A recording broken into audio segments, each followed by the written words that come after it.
Assalamualaikum warahmatullahi wabarakatuh. Perkenalkan, nama saya Andi Nurlela Safitri, Prodi Administrasi Publik Reguler 2, Semester 2. Saya kuliah di Universitas Muhammadiyah Sinjai.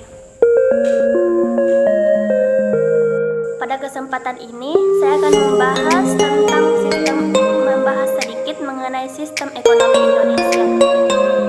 Yang pertama yaitu pengertian sistem ekonomi Indonesia menurut salah satu ahli, yaitu sistem perekonomian adalah suatu sistem yang dimanfaatkan oleh suatu negara untuk mengalokasikan setiap sumber daya alam yang dimiliki oleh negara tersebut.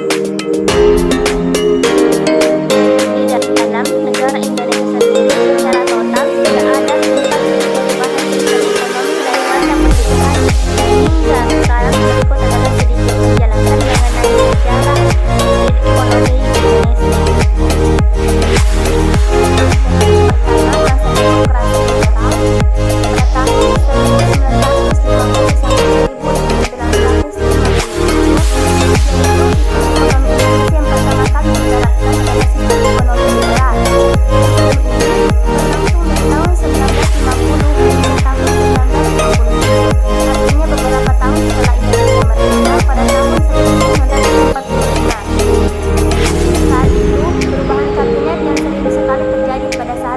Berdampak negatif pada lemahnya ekonomi Indonesia.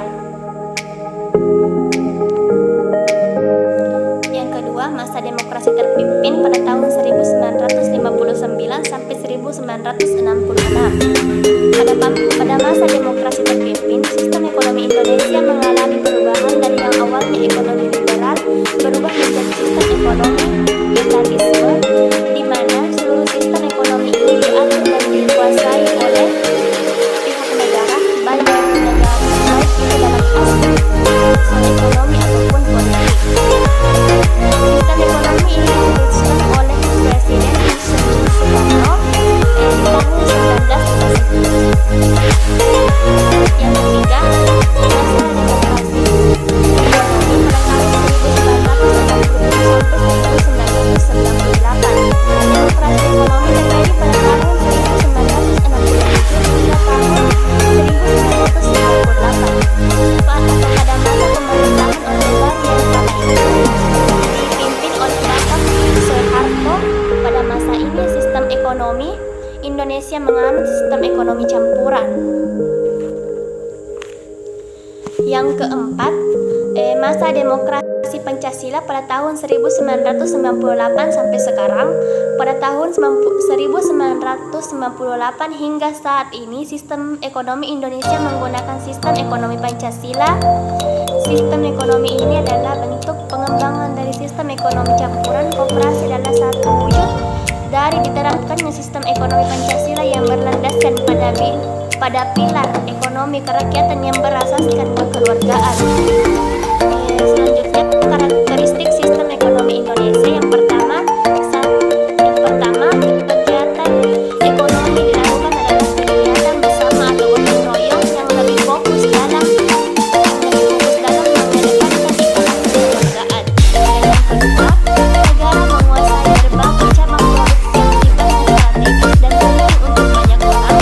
Yang ketiga, alasan negara untuk menguasai cabang produksi yang strategis di tanah air adalah demi kemakmuran rakyat.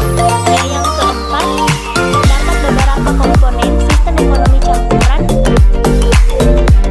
sistem ekonomi Pancasila. Yang kelima, kegiatan ekonomi yang dilakukan oleh negara dan masyarakat harus kontinu dan ramah lingkungan. Dan yang keenam, pemerintahan Indonesia juga berhak mengawasi kegiatan yang dilakukan oleh pihak swasta.